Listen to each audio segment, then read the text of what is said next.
Oklahoma Newsroom, this is an OU update with Jason Kersey. I'm Jenny Carlson. Jason, NFL draft starts Thursday night, but it continues on into the weekend with later rounds.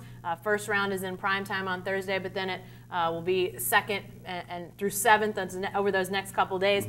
Jordan Phillips likely to be taken in the first round, but after that, all other Sooners are kind of questionable to be taken that first night. But who do you see coming off the board in those second and third days during the NFL draft for the Sooners? Well, the most interesting and sort of the biggest enigma in all of this is Dorial Green-Beckham. I think that he is certainly talented enough to be a top 10 pick probably, but there are a lot of off-the-field questions about him, obviously, with the way he left Missouri, with some of his arrests while he was there. So I think he could sneak into the first round, but he's probably more likely a second-round guy.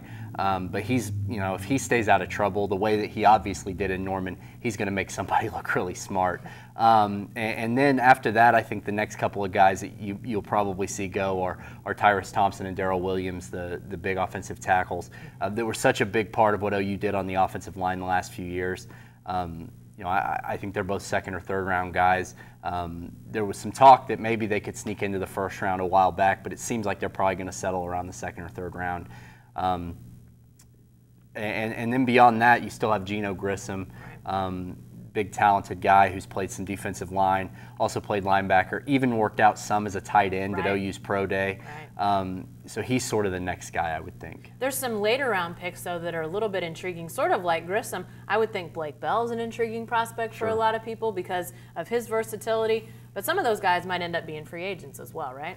Yeah, and I mean, we've seen in the past that being a free agent isn't all bad. I think that if you're one of those late round sort of guys, if you're going to go in the 7th round, sometimes it's better to go ahead and be a free agent because then you can pick where you want to go. Tony Jefferson obviously took advantage of that. I think obviously he was very disappointed he didn't get drafted, and I think he probably regrets coming out early. But he wound up going to Arizona where they had a need at defensive back, and he started a bunch of games, and he's still on the team.